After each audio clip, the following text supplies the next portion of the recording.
This is the Graceful Atheist Podcast. Welcome to the Graceful Atheist Podcast. My name is David, and I am trying to be the Graceful Atheist. We continue to have our Deconversion Anonymous Facebook group hangouts the Tuesday after the episode drops, and that is at 5:30 Pacific, 8:30 Eastern. Join the Deconversion Anonymous Facebook group to be a part of that. Quick announcement, I will be on Robert Peoples' Affinis Humanities Instagram Live on Thursday at 5 p.m. Eastern, 2 p.m. Pacific. That should be recorded, so you'll be able to see it if you don't catch it live. I will have links in the show notes for Affinis Humanities Instagram page, and then next week I'll have links directly to the video. Special thanks to Mike T for editing today's show. On to today's show. My guest today is Adria. Adria is a sociologist. She has a master's in international economics, and her doctoral work was in sociology and public health. She currently works in the international development field, and she has written about the inherent racism within international development, as well as its religious parallel, the missionary field. I'll note here that Adria and I had problems with the internet connection while we were recording, so we lost her first 4 minutes of conversation. I had her redo an introduction, but there are some very abrupt changes. If you notice that, you're not going crazy. Apologies for that. But I felt like this conversation is so amazing and interesting and important that we would just make this work. So forgive the rough edits, particularly in the beginning. Here is Adria to tell her story.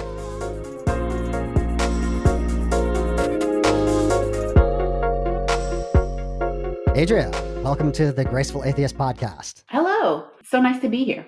Adria, we have interacted, I think, a couple times online, and specifically recently, the podcast often has former missionaries on to tell their stories. And you had asked if any of those missionaries, but one in particular, if they had recognized the kind of inherent racism within missionary work. And to answer that question, there have been lots of missionaries on the podcast who do recognize that, and many of them have a moment of clarity where they recognize that fact. But I'm excited to have you on because your expertise is in international development and education, and you have some opinions, and I'm excited to hear those. Let's start with just a real quick, your credentials, like what is your expertise and that kind of thing. I am a sociologist, and I have a master's degree in international economics, and I also did my doctoral work in sociology and public health. I currently work in the international development field. One of the things we like to do for all of the guests is get a sense of kind of your spiritual journey. So if you're willing, if you could tell us, like, what was the faith tradition you grew up with? Where are you at these days? That kind of thing. Quick edit here. As I mentioned at the intro, we lost the first 4 minutes, and Adria just redid her introduction. In a moment, she's going to refer back to a story about her first experience with church, where she was 4 years old, one of the very few, if any, Black children, and she literally experienced physical violence because of her Blackness in that church. I experienced a lot of bullying there. I think I was like 4 or 5 years old, as I mentioned. And I don't remember what the words were that were used, like as I was being pushed, kicked, punched, whatever. But I know it's because I was Black. So someone said something, blacky, Yeah. black. Who knows what they said at that age? Okay. But the solution in that church, there was an older white lady who was there. We started kind of like a pattern where she would, after Sunday school, she would come get me. And then I would sit next to her in the sanctuary until my mother came for service. Nobody talked to the kids. No one said like, don't beat up the Black kid. But it was just like, we're gonna protect you, from them. Okay. And interestingly enough, my mother knew and didn't think that not that dropping me off wasn't a bad idea, but that's another story. Yeah. So that was kind of always my first kind of memory of church, and I think that that kind of set the stage for a lot into the future. The same lady who kind of protected me in the sanctuary, when we were moving, we were planning to move from kind of upstate New York to closer to the city. Okay. And she recommended a church that was kind of more multicultural. And so that's how I got into the Christian and Missionary Alliance Church. And that was where like the rest of my kind of church experience was. So from age like 7 or 8 until I stopped going to church, which was around in college. So maybe 17, 18, 18.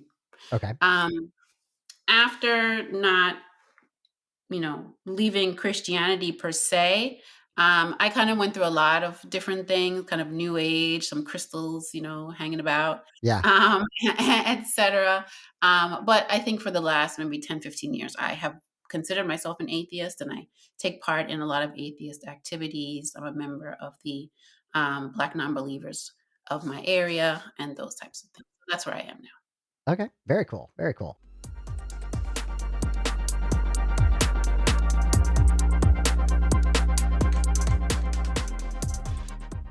I had asked you if you had some public work for me to read, and you have a LinkedIn article where you ask the question whether international development is inherently racist. Mhm. But you call back to this time in church of seeing missionaries come through and seeing a distinct aspect of racism from that perspective. You want to talk about that? Yeah, and I think it's a parallel I can make because of this very close tie to missionary work that my church had. Hmm. But I think one of the first things that struck me once I got kind of my dream job, in international development, like, oh, they hired me. I was so excited. The language was the language of church, right? We Mm. went, when we went to countries that we were working in, we went on missions. We were really evangelists for, this neoliberal economic system. And even in work that I've done later, it's evangelism for democracy, right? Whatever democracy brings, like that is what you are inculcating in this, lost population that likes Right. authoritarian governments. That might be the key, right? Is that it is treating different culture as if it is lesser than in some way or another. Yeah, not only that it's lesser than, but that they're in ignorance. They just don't know what the good is, Mm. right? And I, of course, do, and that's why Right. I'm there. Yeah. Um, why wouldn't I? Um, and so I think that in teaching, especially, it really comes out in the things that both, not just students. I think students are much more conscious at times of like what they're saying. Hmm. Things that colleagues, will say, or that invited speakers will say.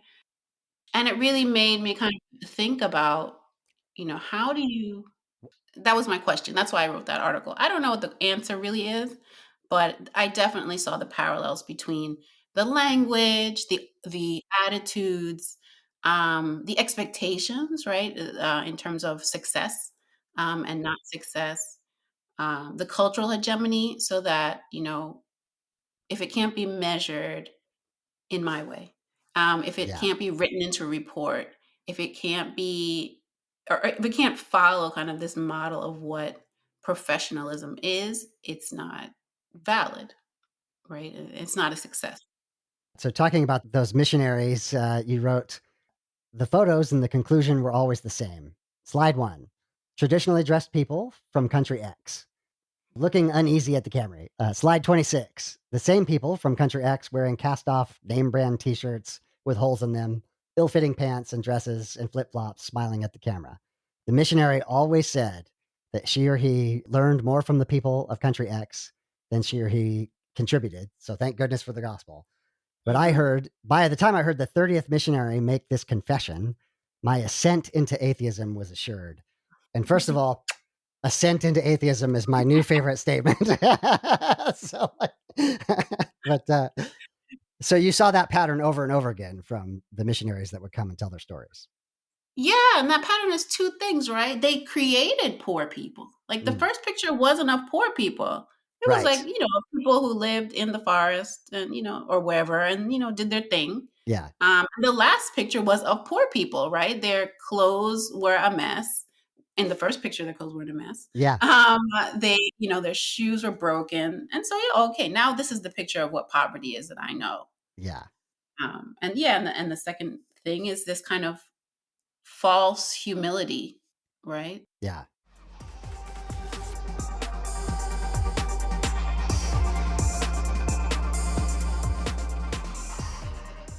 Would you expand on this? You point out that there's an economic mission along with missionary work, and that plays out in that they are using cast off clothes and things like that. So, when you talk about Mhm. how economics comes into play?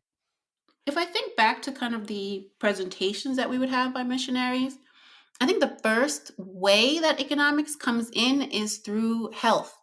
Mm, The provision of medicines, access to health services that the missionaries would use as kind of a draw, hmm. right? Um, Maybe that was the one area where the population was poor, Yeah. right? They weren't able to access health. But now, through this missionary, we have, I don't know, deworming pills, or we have, Okay. whatever. Um, and you would hear that coupled with this idea of teaching people that it's God that's doing this, Hmm. right? You were cured because of God. The pill that I gave you is doesn't really factor into that. It was kind of a trick to me. To me, it sounded like a trick. I remember walking out of one because the person sounded like they were trying to trick the people, right? Telling them that whatever medications they were giving them, that this was, God is this powerful that He can really heal you from these things, or I think some malaria, or Oh, wow. So they were giving God credit for the medication. right, for a pill. Yeah. And even as a believer, I felt that sounds manipulative. Like it doesn't sound you wouldn't do that to me. You know what I mean? You wouldn't do that to me sitting in the church here. So why would you do that to these people? Right. Yeah, so that's the first kind of piece that really impacted on me.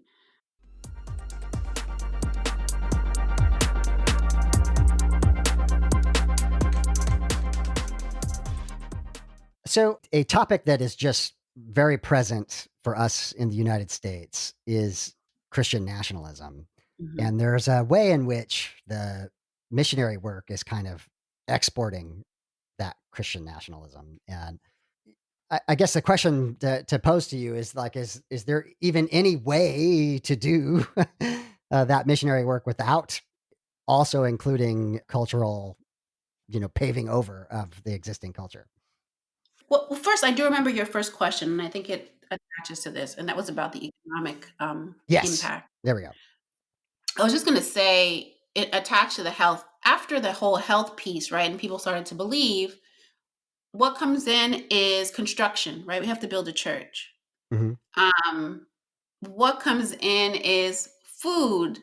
They would eat their food, they would exchange their food for other foods, but then there was like certain types of foods that you need as a Christian. Ah, Um, then there would be clothing, right? There's certain clothing you wear as a Christian. So they introduced markets into these many of these communities. Sometimes they're in like West Africa where there's already, people are sure. already doing everything. But there's a real heavy emphasis, especially in the CNMA, on like Indonesia. So when I Okay. was young, like in the 80s, they were going to Irian Jaya, where people didn't like, they just were chilling, Yeah. but eating some fish, whatever they were doing. And it's hot outside, so you don't have a lot of clothes on. Oh, yeah, why not turtleneck t-shirt? Yeah. Doesn't make sense. Yeah. So yeah, the introduction of markets, I think, were really important. Um, and no one kind of acknowledged that, of course, within the missionary space. Is there a way to do it without creating mark? No, Because I think that that's what missionary work is about, right? It's about replicating a culture. Even, Romans who brought Christianity to Europe, for example, Hmm. or to the rest of Europe, Yeah. um, they also brought culture with them, right? You had to get rid of your little, I don't know, fairies and your druids and all those people. They gotta go, right? Yes. We Yes. gotta adopt this culture, and that's what missionary work is. It's a cultural, what do you Takeover. want? A conquest? Yeah, Yeah. takeover, something like that. So no, I don't think you can. Yeah. Yeah. Interesting. Even Islam, right? It works the same way. Yeah. It more people adopted Islam more related to like trading and things like that, but still it had the same cultural, you know, overlay or whatever you want to call it. Right.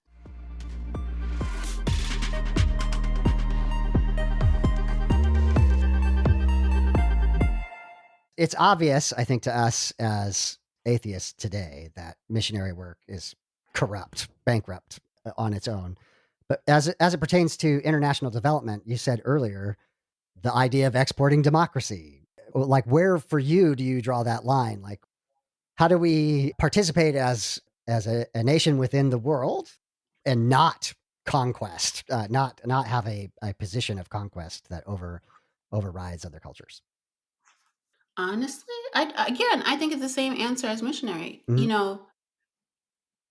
What we see often as participation is imposition. Okay. Like when I go to a party, maybe I bring a little, plate.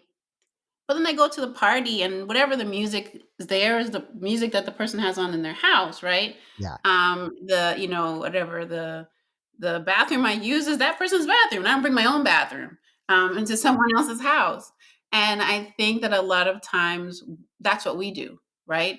We export ourselves Yeah. into the other person's house because that's what we're comfortable with, and that's what causes a lot of the exchange and the imbalance. Right. Um, yeah, so it would mean kind of reverting back to actual participation. It would mean seeing other countries, entities as equal, and that's not the case, right now. Yeah. I come to your house without, bringing my own bathroom because I assume you got a bathroom I can use. Just good. Yeah. Yes. Um, yeah, I don't think that's the assumption Right. in most of this work. And it's actually a moment of a lot of, internal reckoning and conversations in the international development space, right? About how to bring equity in many different ways, right? Racial Mhm. equity, gender, LGBT, etc., Yeah. um, to international development. And it's not. There's a direct extension between from missionary to international development. Um, and in doing that, I think that there's definitely, to get it right, you'd have to deconstruct it the same way we had to kind of deconstruct our beliefs. And I don't know if people are willing to do that. You said a really important word there, equity. Would you give us your definition of what equity means, and then maybe how you're trying to get to equity on those areas that you just mentioned, racial, gender, what have you? Yeah, I think it's important distinction, right? And I usually, when I define equity, I taught some high school kids a couple years from my own high school last year, and I was like the equity. What was I called? The equity advice, a consultant, something for my high school. Uh huh. And I usually define equity by putting it next to equality, which is the thing that we all know about. Yeah. If we all have if I'm giving out oranges and there's five of us in the room, everybody gets one orange. Yeah. It doesn't matter how many oranges you have in your backpack already, Hmm. right? Hmm. It doesn't matter that your family owns an orange grove. That has nothing to do with the distribution of oranges in this room, right? Okay. Hmm. Everybody gets one orange.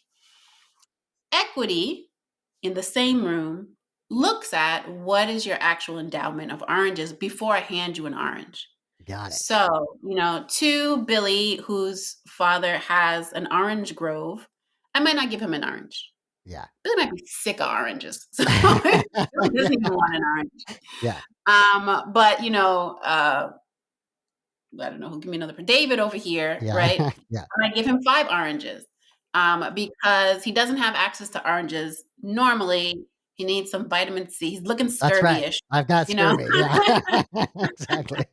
So I give him 5 oranges. Okay. Um, that's equity, right? Mm. Everyone does not get the same thing because everyone does not have the same endowments.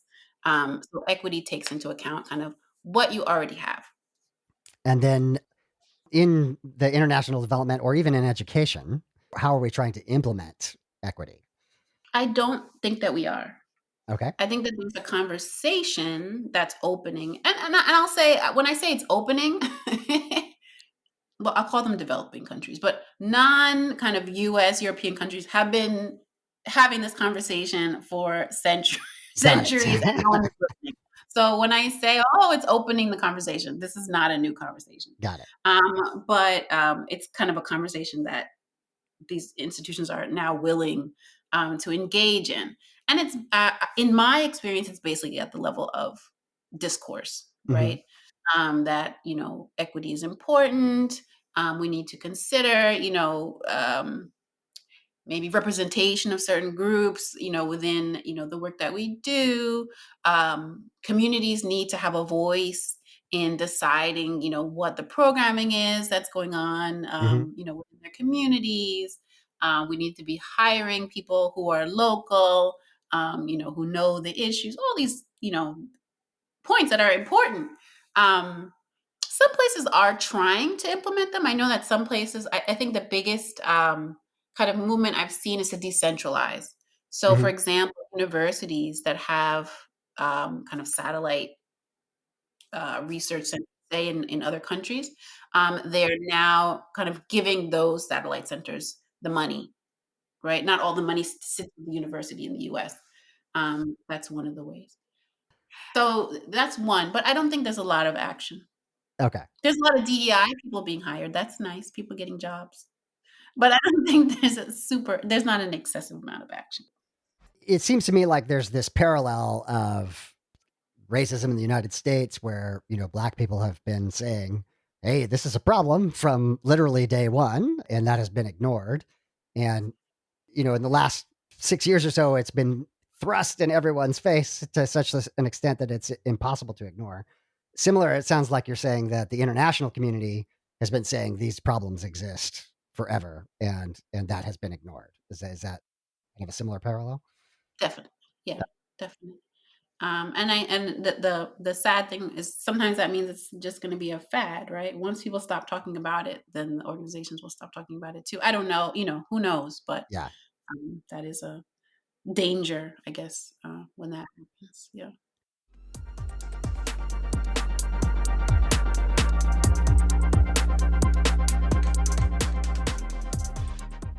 So, Adria, a little closer to home, we have the same issues of racism within the atheist community.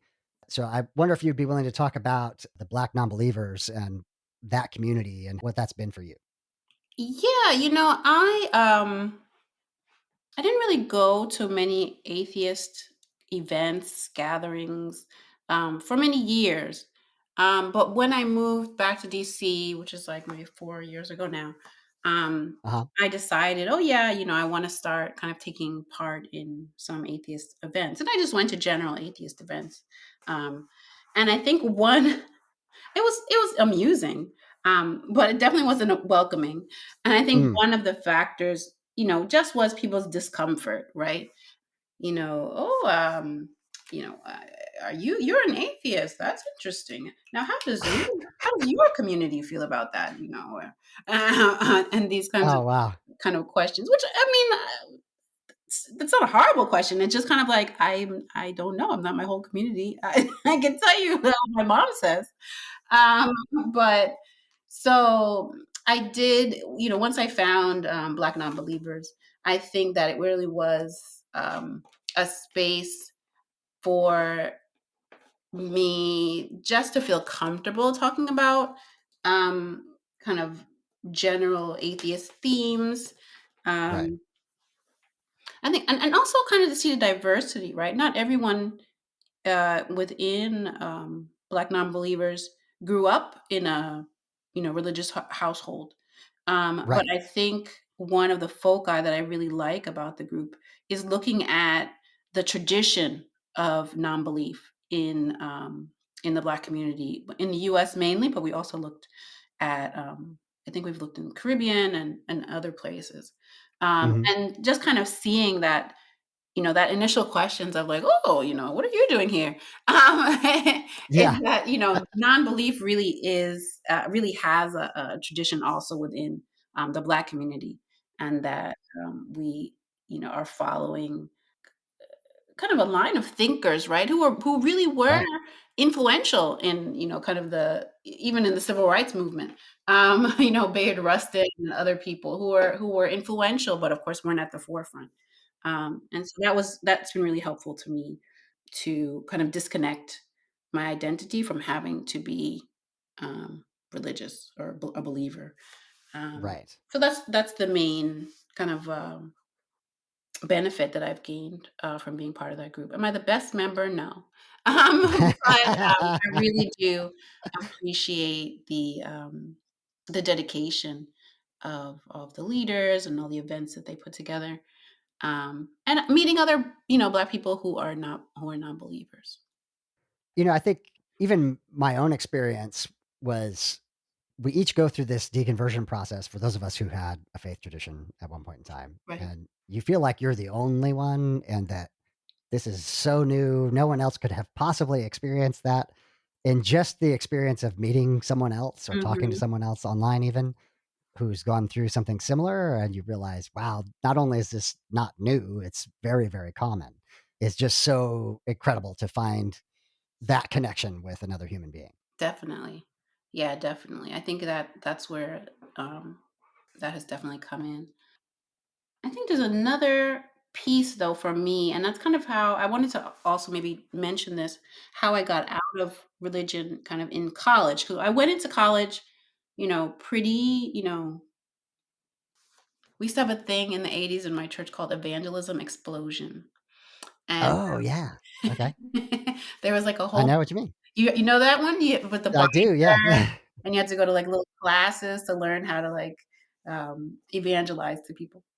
And I went into college pretty much that person, right? Like, talking to people about, if they want to come to church, how they accepted Jesus, da, da, da, da, da. And it took a run-in with this group. I'm assuming they're a cult called Church of Christ in college. Hmm. And they did to me what I was doing to other people. I was already on the fence about what I was doing to other people, but they were like, "Oh, you want to come to this Bible study?" And I went, and then they tried to force me like to do other things and go to church. Yes.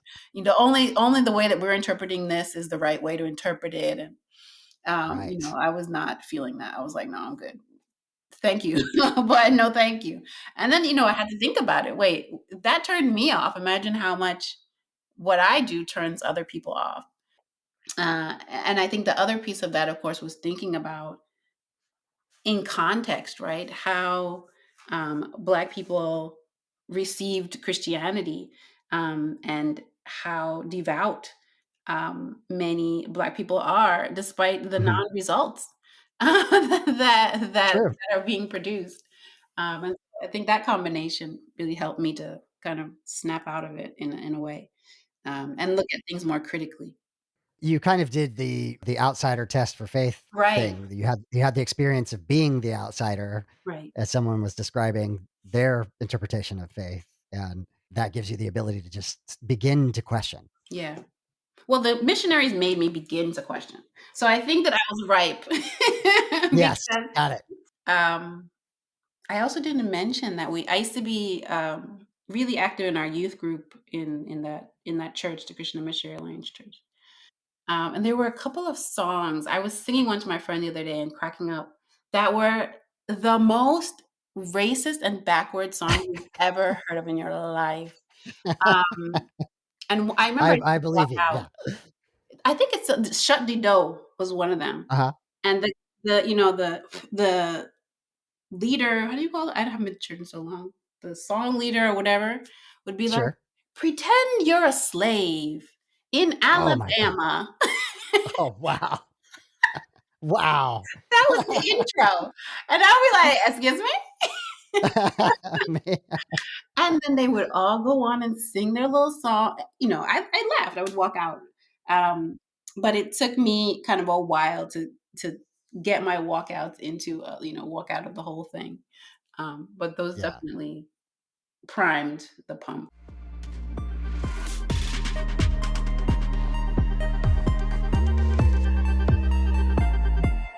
If I could quote you one more time, you said that while you growing up in the Christian Missionary Alliance, you said that you learned how to identify the taste, texture, and smell of pure, fresh from a mountain stream, US brand racism. And then, secondly, the posture and unfettered arrogance of white missionaries to the developing world. Yeah.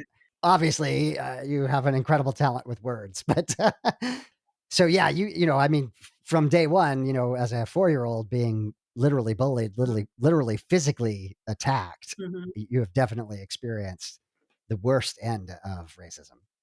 Yeah, yeah. With that, I would say for myself, I always think of it as a positive thing. Like when I think to myself as an atheist, right?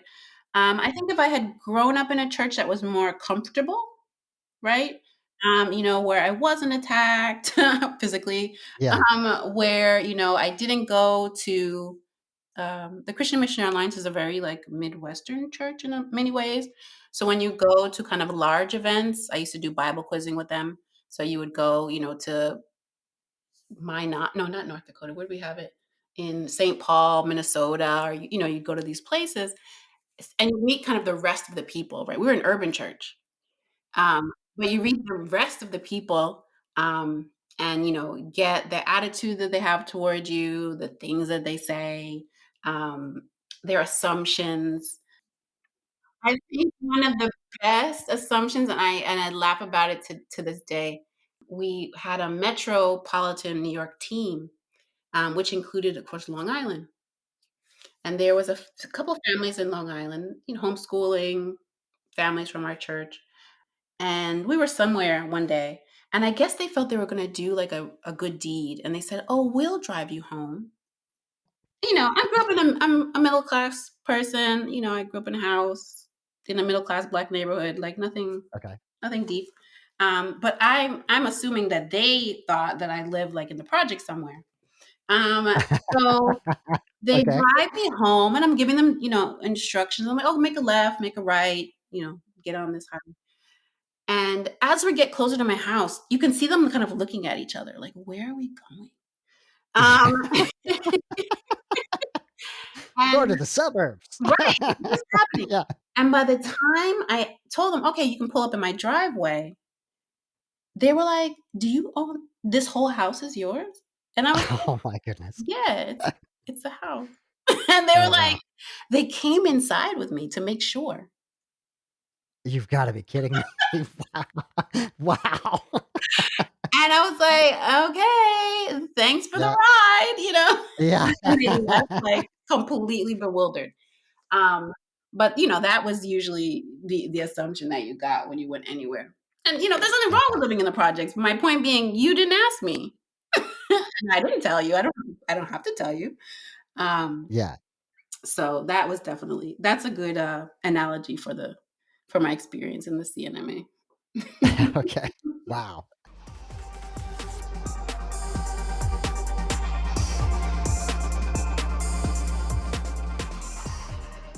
One of the things going back to kind of your work, I think as liberals, we tend to think about poverty and the economics of things, and we sometimes ignore the racial aspects when we ought not to. Mm. What do you think are some of the things that create poverty, that do create ghettos, right? Wherever you might be. I mean, there's so many. I mean, this is like 700 books. Um, Yeah, okay, yeah. Yeah. I mean, if we start from generalized discrimination, right? Uh-huh. Um, the things that we're calling discrimination that might seem like they're just interpersonal. um, have often been codified. For example, where people live, right? Hmm. Redlining, and then within those red line areas, not receiving, basic services in the way that one should. Decisions around infrastructure, right? Where highways are built, white communities don't want it in their neighborhood, so it comes into your neighborhood and maybe splits your neighborhood in half. Mm. Maybe creates, areas that are without a lot of foot traffic, that can become home to criminal behavior. Inability to get a mortgage, right? To get an affordable mortgage. The same kind of bank practices that lock Black people out of home buying. The limits on home buying that exist.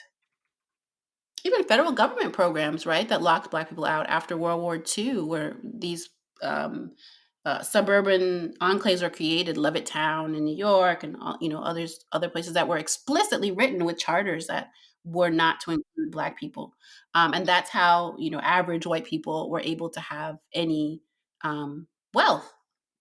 Right. All right, the wealth is in the houses for most people, right?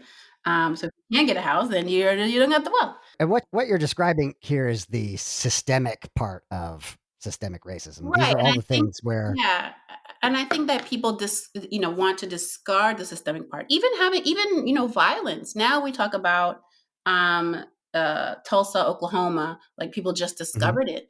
But that happened across the country whenever Black people started to amass wealth, or have, a functioning middle class city.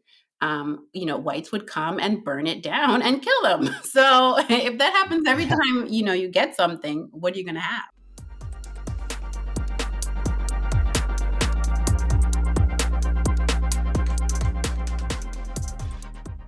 Wow. Well, so we've been over quite a few topics. Adria, are there any things that you wanted to discuss that I haven't asked properly yet? I think the answer to, why Black people in general are kind of economically excluded is the same answer as to why white women are poorer than white men, right? I think it's very convenient for people to overlook systematic explanations for what they see every day. But everything that we do is dictated by systems in this world that was created under a certain set of circumstances. So the same reason why white women have less money than white men is the reason why Black people have less money than white people. It is the system that is created in favor of whiteness and white maleness, and so that's who has the most within that system. I think it's important to underline that. I was also on the Black non-believers podcast. And one of the things that came up also, and I think it's important to note, is that we had mainly white missionaries, but we also had some Black missionaries. Okay. Um, and Black missionaries were much more open with the racial assumptions, right? White missionaries were kind of very careful in how they said things, right? You had to infer what they meant Got by it. what they were saying. Yeah. Whereas Black missionaries didn't bother to do that cover, and would talk about how demonic people were because they were like, doing witchcraft or whatever. But I think another aspect of what the Black missionaries brought that I thought was really interesting because we weren't in a Black church and it didn't occur to me because of that was colorism. Hmm. So the idea that kind of the darker people were the ones who were kind of in the worst situation, Hmm. right? They needed it more. You needed to push harder. They were kind of the more prone to believing the witchcraft. They were kind of more um, lost, in quotes.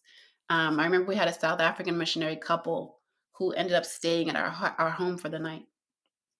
And so after they did their presentation, I don't remember where they were stationed.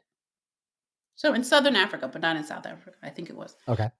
And they stayed at our home for the night, and so they were chit chatting kind of while they were there.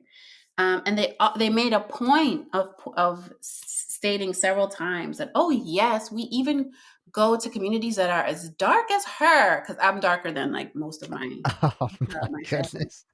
And I'm so sorry. Wow. it was hilarious. I was like, but you see how they were able to be as blatant as they wanted to, because no one, they didn't register that as a problem. Um, and they didn't have kind of the need to be whatever political correctness was in the 80s and 90s. Um, and so it was kind of this feeling that Black people really take on these attitudes much more, even I feel at times, than the people who came up with them. Right? There's much more ownership of those ideas and application. And so, even though I didn't grow up in a Black church, I think that also impacted my impression of what Black churches must be like, right? And I was right later on. That they're very, that they're colorist. That it is correct. That they're colorist, and being dark skinned is like kind of a sign that you're probably not as holy as everyone else. Interesting. Yeah. We talked about the concept of deconstructing nationalism or sense of needing to spread democracy or what have you, but you would think that deconstructing colorism would be the ad absurdum version of the insanity, the absurdity of racism. And yet you're saying, you find that even within Black churches. Oh yeah. Yeah. Yeah. Yeah. It's painful. But yeah. Yeah, it's interesting, and I mean, I think because, and I think what that shows is that the church is just the world, Yes. It's just people. right? It's just people, and when we say it, we're not saying it's just people. So accept all of the abuse that is heaped on you, right? We're saying it's just Right. people, and the fact, and that's why this is how it appears, without the blinders of thinking it's like a special place. Adria, I want to thank you for being on the podcast. This has been really a significant conversation. I think that it's really important to have. Thank you so much for sharing your expertise. Thank you for inviting me.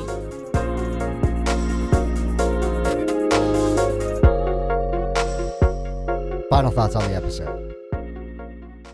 Adria has an incredible way with words and has a way of getting you to feel viscerally what she has experienced.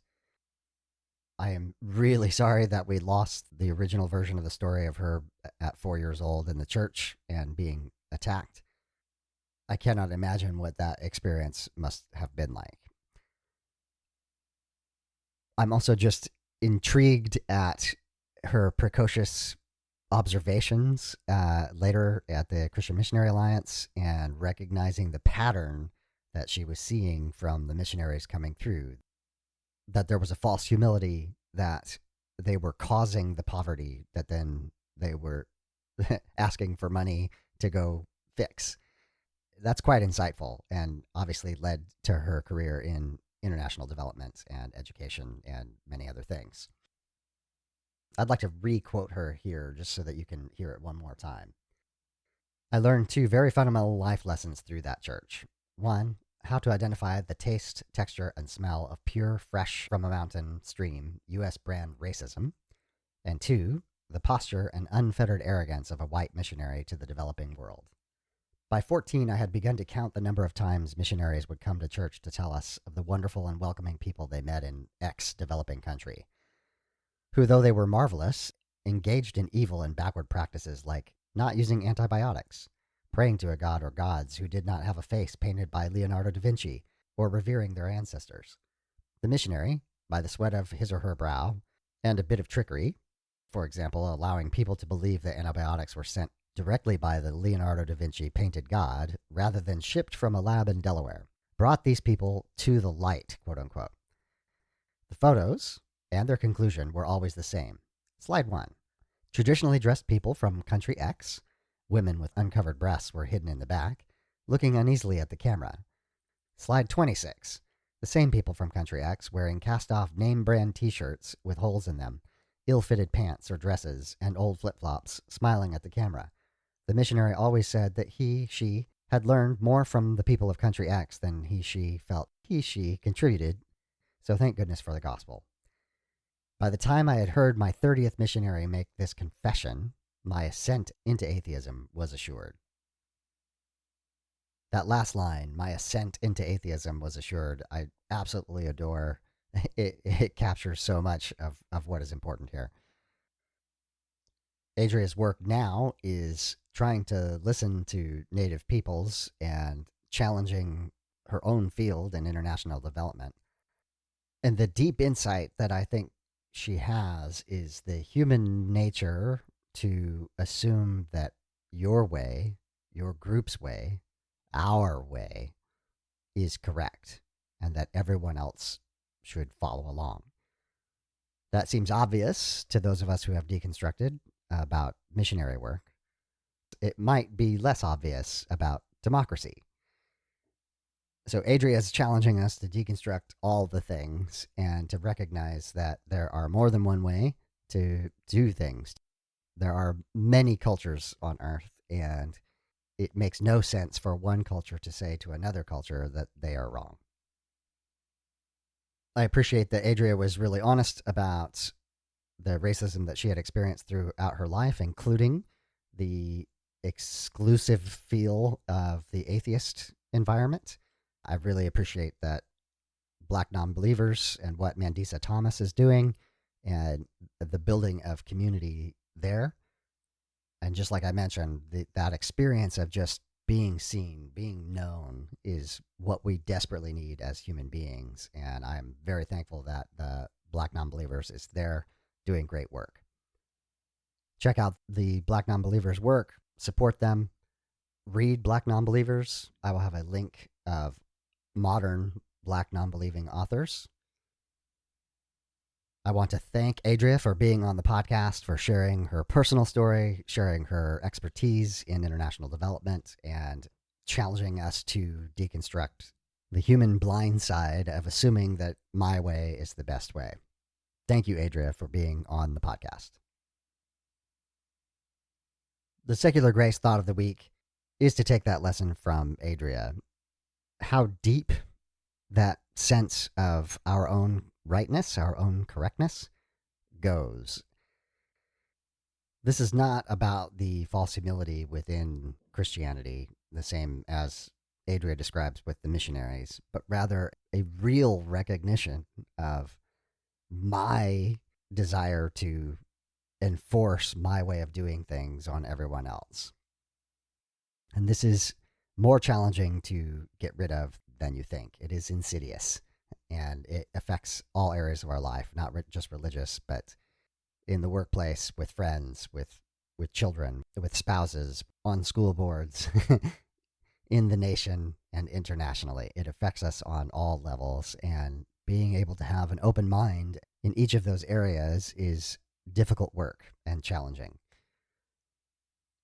I am very much an atheist, a humanist, a naturalist, and a liberal, and I believe those things are correct. I believe them very strongly, and yet I try very, very hard to listen to the other side, to listen to people with whom I disagree, to make sure that there's not some wisdom that I've missed. And it is when we begin to say that someone with whom I disagree has nothing to say, no wisdom, that things begin to go off the rails. That is very, very easy to do. I will be on A Finis Humanity, former guest Robert Peoples' Instagram Live on Thursday at 5 p.m. Eastern. Please check that out. Of course, it'll be recorded. We'll have links to the recording in next week's episode, and then this week I'll have just links directly to his Instagram page. Until then, my name is David, and I am trying to be the graceful atheist. Join me and be graceful human beings.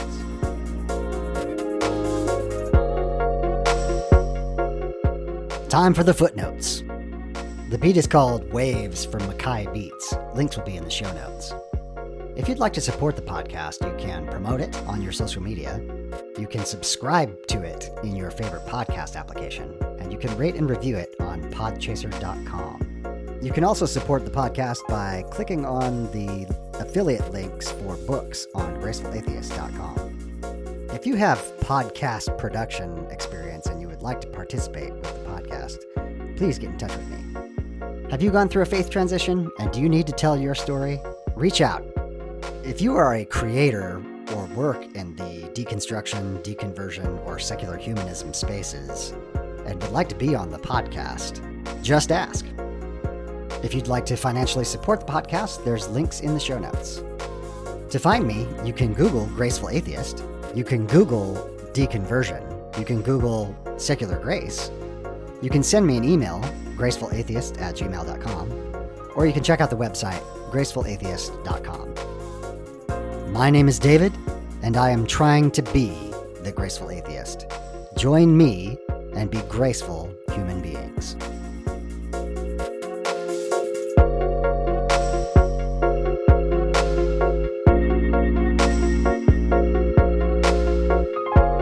This has been the Graceful Atheist Podcast.